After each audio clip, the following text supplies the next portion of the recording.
প্রিয় শিক্ষার্থীবৃন্দ, কেমন আছো তোমরা? আশা করি ভালো আছো।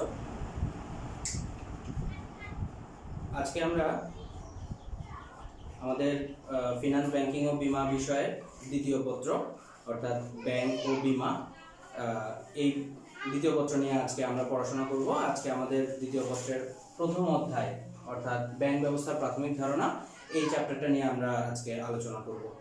এখানে ব্যাংক ব্যবস্থার প্রাথমিক যে ধারণা, সেখানে প্রথম আজকে যে ক্লাসটা নিব, এখানে ব্যাংকের উৎপত্তি কিভাবে হয়, এর ক্রমবিকাশটা কিভাবে হয়, আমরা এটা নিয়ে আজকে আলোচনা করব। আমি আশা করি আজকের ক্লাসে তোমরা আমার সাথে মনোযোগী হবে এবং আমার ক্লাসটা মনোযোগ দিয়ে শুনবে। ব্যাংক, আমরা ব্যাংক শব্দটার সঙ্গে মোটামুটি সবাই পরিচিত। এই ব্যাংক শব্দটা কি, এটা দিয়ে কি বোঝাচ্ছে, ব্যাংক এই জিনিসটা কি? ব্যাংক, আমরা ব্যাংক বললেই একটা বর্তমানে যেটা বুঝি একটা অফিস ঘর, যেখানে টাকা পয়সা লেনদেন হয়, এরকম কিছু একটা আমরা বুঝি।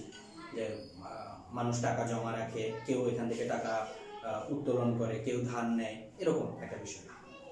তো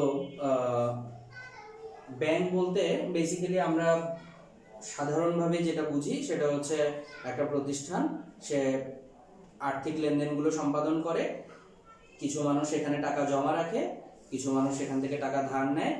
যারা টাকা জমা রাখে তারা অল্প সুদে টাকা জমা রাখে, এবং যারা সেখান থেকে টাকা ধার নেয় তারা একটু বেশি সুদে টাকাটা ধার নেয়।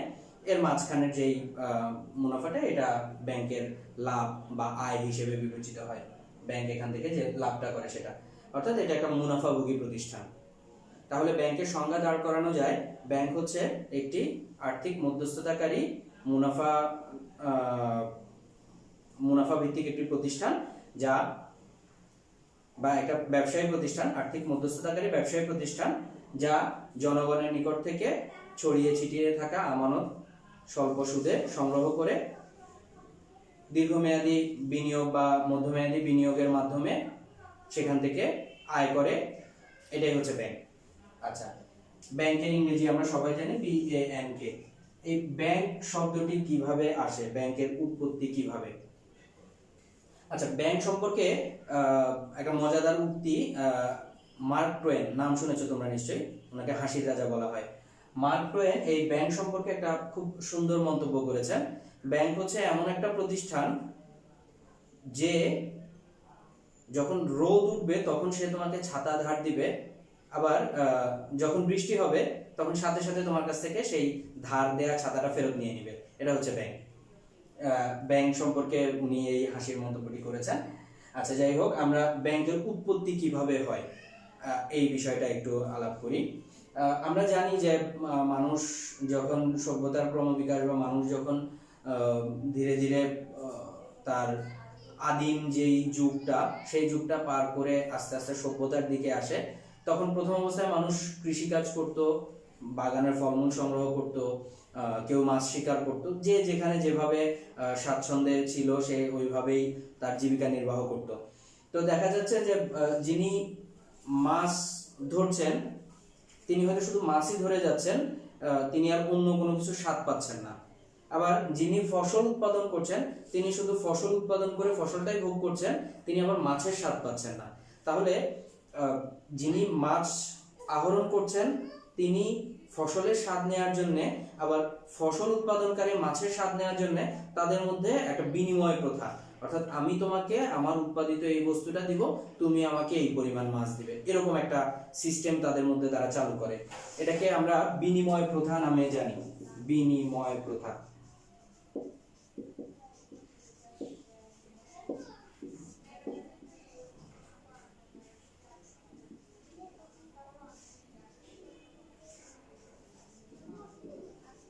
বিনিময় প্রথা ইংলিশে বলা হয় বার্টার সিস্টেম। এই বিনিময় প্রথা বা যে বার্টার সিস্টেম, এই সিস্টেমটাতে তাদের মধ্যে তারা বিভিন্ন ধরনের পণ্যের আদান প্রদান করত। কিন্তু দেখা যাচ্ছে যে একটা সময় এসে এই প্রথাটা তাদের মধ্যে আর হয়তো ভালো লাগছে না। যিনি মাছ আহরণ করছেন তার কাছে মনে হচ্ছে আমার মাছ ধরতে অনেক কষ্ট হচ্ছে, কিন্তু যিনি ফসল উৎপাদন করছেন একটা মাছের বিনিময়ে তার থেকে আমি ফসল কম পাচ্ছি আমার কষ্টের তুলনায়। তো এইরকম সমস্যার সম্মুখীন স্বাভাবিক হতেই পারে। এ ধরনের একটা সমস্যার পরিপ্রেক্ষিতে তারা পরবর্তীতে যেটা করলো যে বিভিন্ন ধরনের মূল্যবান ধাতব পদার্থের বিনিময় করলো, যেটাকে বর্তমানে আমরা মুদ্রা হিসেবে চিনি। তো এইভাবে মুদ্রা আসলো, মুদ্রার পরে কাগজি নোট আসলো। এই যে অর্থের উৎপত্তি, অর্থ বিনিময়, এই অর্থের বিনিময়ের ফলে এটার একটা নিরাপত্তার প্রয়োজন বোধ করলো সবাই, যে অর্থটা তো নিরাপত্তার প্রয়োজন। এই অর্থের নিরাপত্তা বোধ থেকেই আস্তে আস্তে এই ব্যাংক ব্যবস্থার সৃষ্টি।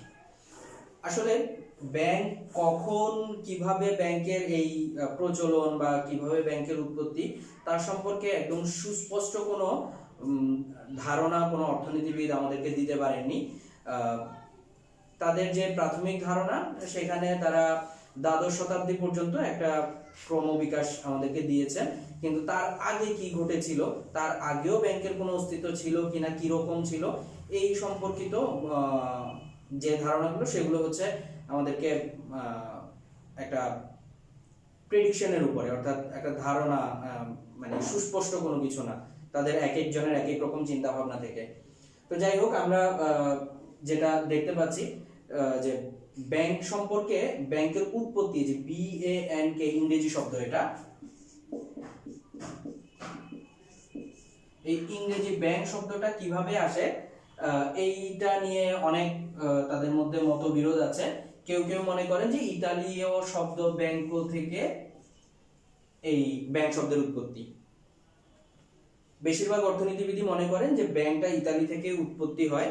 ইতালির ইহুদি ব্যবসায়ী শ্রেণী তাদের আর্থিক লেনদেনের মাধ্যমেই এই ব্যাংক শব্দটার উৎপত্তি বা ব্যাংকের যে বিকাশ, সেখানে তারা ব্যাংকো শব্দটা ব্যবহার করত। এটা হচ্ছে একটা লম্বা টুল, একটা লম্বা টুল। এই টুলের মধ্যে বসেই তারা তাদের মধ্যে যে আর্থিক লেনদেনগুলো এগুলো করত। কেউ ধার নিত, কেউ ধার পরিশোধ করত, কেউ এমনি টাকা জমা রাখতো। এই কাজগুলো তারা যেখানে করতো, যে লম্বা বেঞ্চের মধ্যে বসে, এটাকে বলা হতো ব্যাংকো। আবার ইতালির বিভিন্ন জায়গায় ব্যাংকো, ব্যাংকা, ব্যাংকাস, বাংক, ব্যাংক, এক এক জায়গায় এক একটা নামে এটাকে অভিহিত করা হতো। আমাদের দেশে যেরকম এক এক জায়গায় এক এক শব্দ, মূল শব্দটা বিভিন্ন জায়গায় বিভিন্ন নামে পরিচিত, আঞ্চলিক, এখানে ঠিক একই রকম ভাবে আঞ্চলিক কিছু শব্দ ছিল। যে লম্বা টুল বলতে কেউ বলতো বাংকো, কেউ বাংকা, কেউ বাংকাস, কেউ আবার ব্যাংক, কেউ আবার ব্যাংক। আচ্ছা, আবার আরেক শ্রেণী মনে করতো যে না, জার্মানি শব্দ ব্যাংকি থেকে এই ব্যাংক শব্দের উৎপত্তি। তাহলে কেউ মনে করতো ইতালি, কেউ মনে করতো বাংকি, জার্মানি শব্দ। আবার অস্ট্রীয় শব্দ আছে বাংকি, একই বানান, একই ধরনের উচ্চারণ, এটা অস্ট্রীয় শব্দ ছিল। তো একদল মনে করে যে অস্ট্রীয় এবং জার্মানি বাংকি থেকে ব্যাংক শব্দের উৎপত্তি, আর আরেক দল মনে করে যে ইতালীয় ব্যাংকো থেকে ব্যাংক শব্দের উৎপত্তি। তো যাই হোক, সবচেয়ে বেশি মতবাদ আছে ইতালীয় শব্দ বাংকো থেকে এই ব্যাংক শব্দের উৎপত্তি। আমরা এটাকেই বেশি গুরুত্ব দিব, যে বাংকো থেকে ব্যাংক শব্দের উৎপত্তি। এছাড়াও ব্যাংকি থেকে উৎপত্তি আমাদের পরীক্ষাতে সাধারণত MCQতে, বহু নির্বাচনী যেটা, সেখানে এই শব্দগুলো সম্পর্কে আসে। তো আমরা দুটো শব্দ সম্পর্কে জানবো, যে বাংকো এটা হচ্ছে ইতালীয় শব্দ, আর ব্যাংকি এটা হচ্ছে জার্মানি শব্দ বা অস্ট্রীয় শব্দ। এই দুটো থেকে সাধারণত আমরা ধরে নিচ্ছি যে ব্যাংক শব্দের উৎপত্তি হয়। আচ্ছা, ব্যাংকের এই শব্দটার উৎপত্তি কোথায় সেটা আমরা জানলাম। এবার আসি ব্যাংকটা কিভাবে আসে। আমরা প্রথম যে ব্যাংক, সুসংগঠিত ব্যাংক,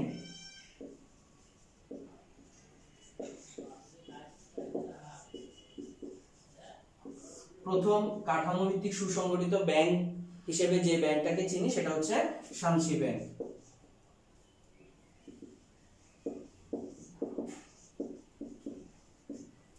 এটা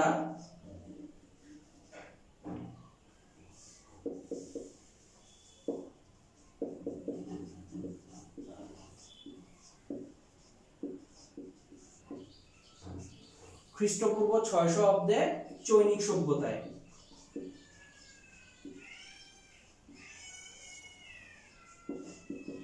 খ্রিস্টপূর্ব 600 অব্দে চৈনিক সভ্যতায় এই ব্যাংকটাকে প্রথম আবিষ্কার করা হয়, বা এই ব্যাংকের যে লেনদেন, ব্যাংকের যে কাঠামো, এইগুলো পাওয়া যায় আমাদের ইতিহাস থেকে, যে চৈনিক সভ্যতায় একটা ব্যাংক ব্যবস্থা ছিল, যেই ব্যাংকটার নাম ছিল শানসি ব্যাংক।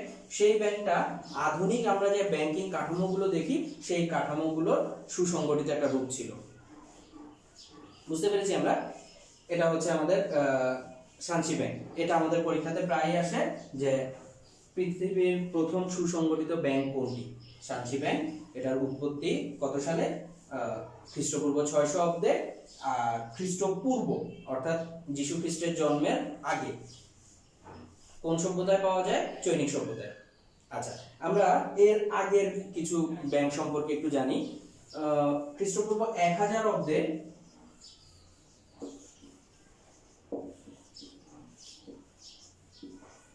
খ্রিস্টপূর্ব 1000 অব্দে তখন ছিল হচ্ছে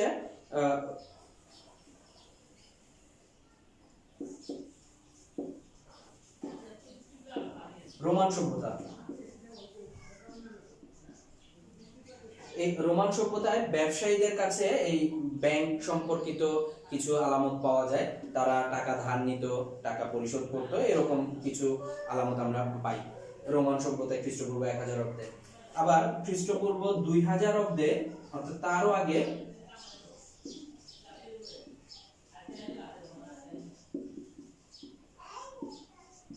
খ্রিস্টপূর্ব 2000 অব্দে ব্যাবিলনীয় সভ্যতা ছিল। এখানে উপাসনালয় ব্যাংক,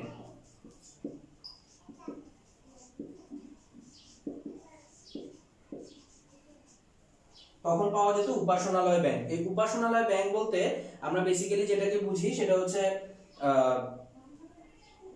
মানে ধর্মীয় যে প্রতিষ্ঠানগুলো, এরকম প্রতিষ্ঠানে এই ধরনের ব্যাংকের সিস্টেমটা চালু ছিল। তো তখন যে ধর্মযাজকরা ছিল, তারাই সাধারণত পুরোহিত শ্রেণী যারা, তারাই এই ব্যাংকের মূল কর্তা ব্যক্তি ছিল, অর্থাৎ তাদের কাছে এই ব্যাংকিংটা ছিল। অর্থাৎ তখন এই ধর্মযাজক বা পুরোহিত শ্রেণী, এদেরকে মনে করা হতো যে এরা সবচেয়ে সৎ মানুষ, এদের কাছে টাকা রাখলে টাকাটা হয়তো অনিষ্ট হবে না, আমার টাকা খোয়া যাবে না। আবার এদেরকে মানুষ সমীহ করত, তার কারণে যারা টাকা চুরি করবে তারাও এই উপাসক শ্রেণী বা ধর্মযাজক শ্রেণী, এদের কাছ থেকে টাকা নেয়া বা এই ধরনের কোনো কাজে তারাও লিপ্ত হবে না। তো এই ধারণা থেকে এই উপাসনালয় ব্যাংকটা তৈরি হয়। তারও আগে যদি আমরা দেখি, এর আগে যদিও সুস্পষ্ট কোনো প্রমাণ নেই, কিছু কিছু অর্থনীতিবিদ মনে করেন যে তারও আগে থেকে, অর্থাৎ মুদ্রার প্রচলনের আগে থেকেই এই ঋণের ব্যবসা বা ঋণ সম্পর্কিত ব্যাপারগুলো ছিল, যদিও এ সম্পর্কিত সুস্পষ্ট কোনো ব্যাখ্যা বা প্রমাণ তারা দিতে পারেনি। আচ্ছা,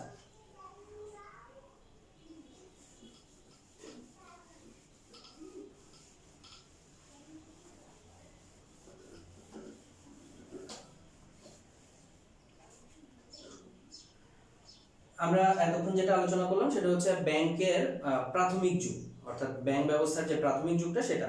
আমরা এবার আসি মধ্যযুগ, যেটা বা ধীরে ধীরে ব্যাংকের যে উৎপত্তি।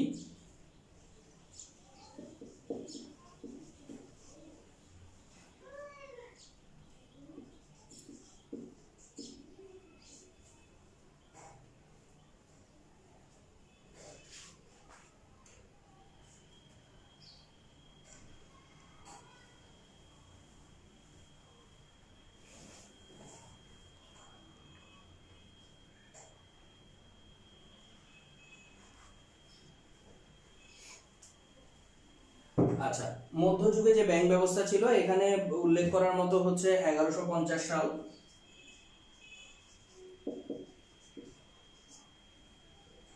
1157 সাল,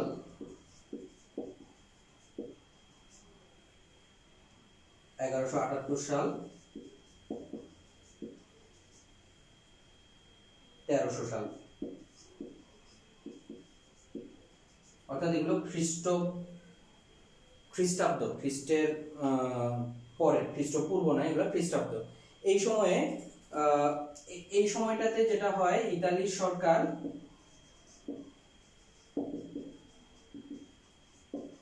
যুদ্ধ খরচ মেটানোর জন্য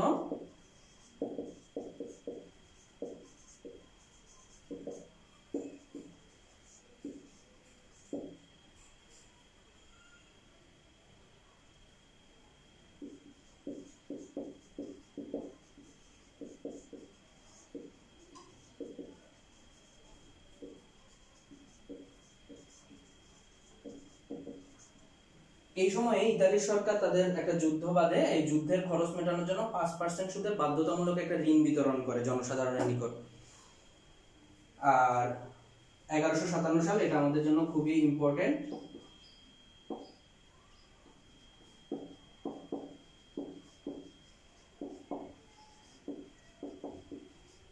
ব্যাংক অফ ভেনিস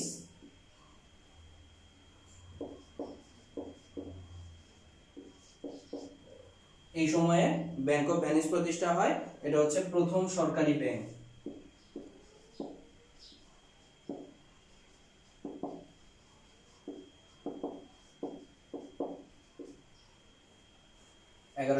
সালে ব্যাংক অফ ভেনিস প্রতিষ্ঠা হয়, এটা হচ্ছে প্রথম সরকারি bank.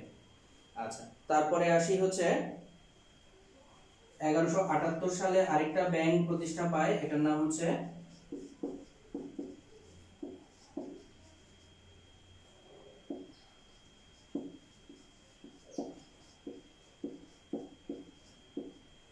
Bank of San Giorgio. এই ব্যাংকটা প্রতিষ্ঠিত হয় 1178 সালে। আর 1300 সালে এসে ইতালির লম্বার্ডি শহর থেকে বিতাড়িত হয়ে ইংল্যান্ডে ব্যবসা শুরু করে ইহুদিরা।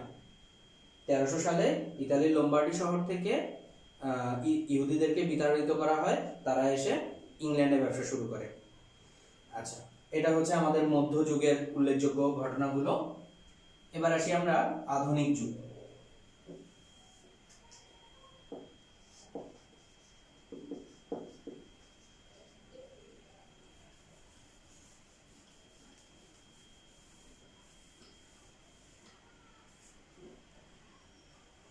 আধুনিক যুগের উল্লেখযোগ্য সালগুলো হচ্ছে 1401 সাল,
আচ্ছা, এই সালগুলো আমাদের জন্য মোটামুটি ইম্পর্টেন্ট।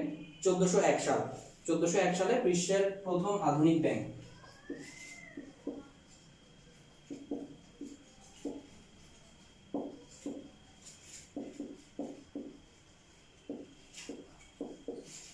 বিশ্বের প্রথম আধুনিক ব্যাংকের প্রতিষ্ঠা হয় 1401 সালে। এই ব্যাংকের নাম হচ্ছে ব্যাংক অফ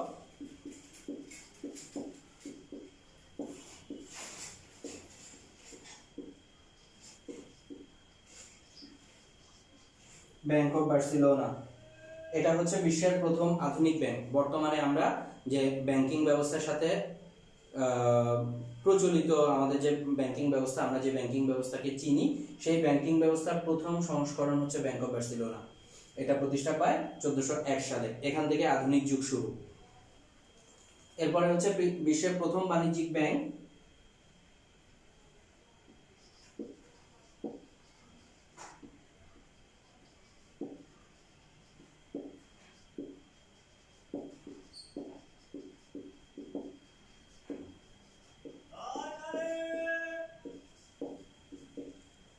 বিশ্বের প্রথম সনদপ্রাপ্ত বাণিজ্যিক ব্যাংক হিসেবে ব্যাংক অফ সুইডেন।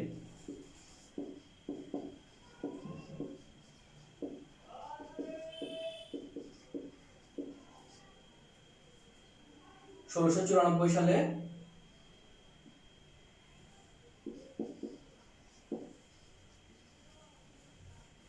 1694 সালে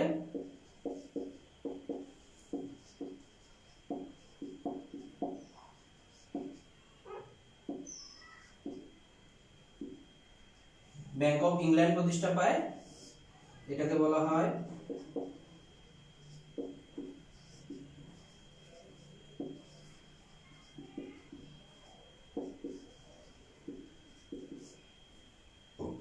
mother of all central bank. এটা যতগুলো কেন্দ্রীয় ব্যাংক আছে সবগুলো কেন্দ্রীয় ব্যাংকের জননী বলা হয়। সবগুলো কেন্দ্রীয় ব্যাংকের প্রতিষ্ঠা এই ব্যাংক অফ ইংল্যান্ড থেকেই শুরু হয়। এটা হচ্ছে প্রথম রাজকীয় ব্যাংক।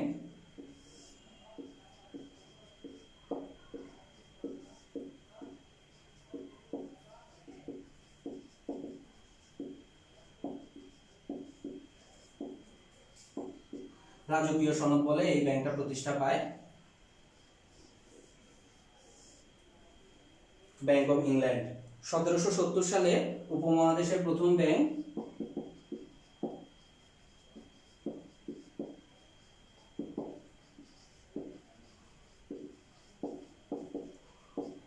উপমহাদেশের প্রথম ব্যাংক, এটার নাম হচ্ছে দি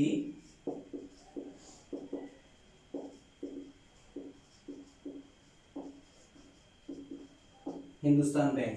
উপমহাদেশের প্রথম ব্যাংক, এটার নাম কি? দি হিন্দুস্তান ব্যাংক। এটা প্রতিষ্ঠিত হয় 1770 সালে। এরপরে আসি হচ্ছে 1800 সালে bank of France.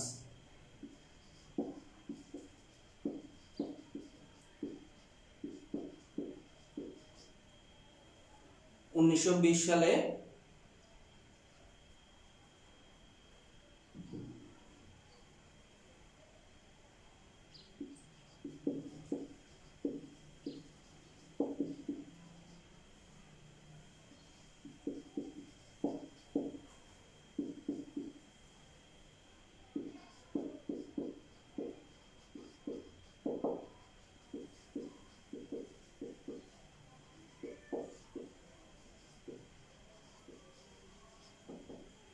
The federal reserve system, এই ব্যাংকটা প্রতিষ্ঠিত হয়। এটা যুক্তরাষ্ট্রের কেন্দ্রীয় ব্যাংক। আচ্ছা, 1948 সালে পাকিস্তান দেশ বিভাগের পরে ভারত পাকিস্তান যখন আলাদা হয়ে যায়, তো এই সময়ে ভারতের তো আছে হিন্দুস্তান ব্যাংক আছে,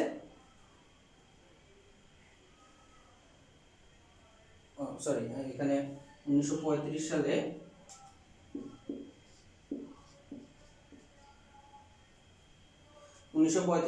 the Reserve Bank of India.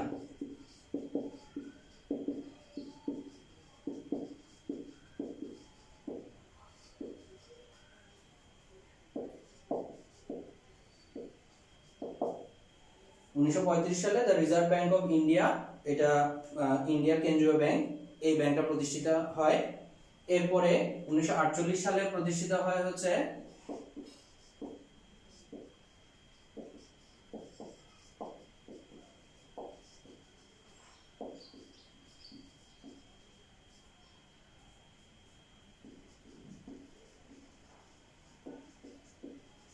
The state bank of Pakistan. 1948 সালে যখন দেশ বিভাগ হয়, অর্থাৎ ভারত পাকিস্তান আলাদা হয়ে যাওয়ার পরে 48 সালে এই স্টেট ব্যাংক অফ পাকিস্তান, পাকিস্তানের কেন্দ্রীয় ব্যাংক সৃষ্টি হয়। পরবর্তীতে 1971 সালে যখন আমাদের বাংলাদেশ মহান মুক্তিযুদ্ধের মাধ্যমে স্বাধীনতা অর্জন করে, তখন এই স্টেট ব্যাংক অফ পাকিস্তানের যে অংশটা বা যেই প্রতিষ্ঠানগুলো আমাদের এই পূর্ব পাকিস্তান তথা বাংলাদেশে ছিল, সেই অংশগুলোকে স্টেট ব্যাংক অফ পাকিস্তানের সেই অংশগুলোকে, সেই প্রতিষ্ঠানগুলোকে আমরা আমাদের দেশে আত্মীকরণ করে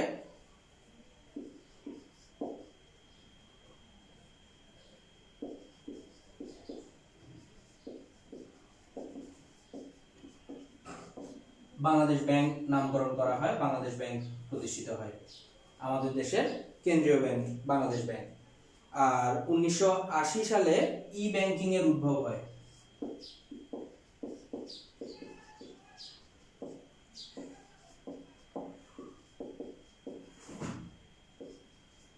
আধুনিক ব্যাংকিং বলতে আমরা বুঝি এখন চেক ছাড়া বা ব্যাংকে লাইন না ধরে আমি ঘরে বসে আমার যে ব্যাংকিং ব্যবস্থা আমি পরিচালনা করতে পারি, আমি এখানে বসে আমার টাকা এক জায়গা থেকে আরেক জায়গায় পাঠাতে পারি, এই ধরনের কাজগুলো এই ই ব্যাংকিংটার প্রথম উৎপত্তি হয় নিউ ইয়র্ক শহরে। এটা কোথায় হয়?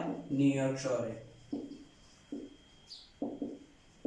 নিউ ইয়র্ক শহরে কত সালে? 1980 সালে। এই হচ্ছে আমাদের আধুনিক ব্যাংক ব্যবস্থার মোটামুটি একটা প্রাথমিক ধারণা। এই সালগুলো আমাদের জন্য খুবই ইম্পর্টেন্ট, পরীক্ষাতে এমসিকিউ হিসেবে আসতে পারে এবং আমাদের ব্যাংকিং বিষয়ে জ্ঞান অর্জনের ক্ষেত্রে এর প্রাথমিক এই ধারণাগুলো আমাদের সবারই জানা থাকা প্রয়োজন। তো আমরা আজকে এই পর্যন্তই থাকুক। কিভাবে ব্যাংক উৎপত্তি হয়, কিভাবে এর প্রতিষ্ঠা লাভ করে, কিভাবে এই আধুনিক অবস্থায় আসে, কোন কোন ব্যাংকের মাধ্যমে এই আধুনিক অবস্থার দিকে আমরা ধাবিত হচ্ছিলাম, এই বিষয়গুলো আমরা আজকে জানলাম।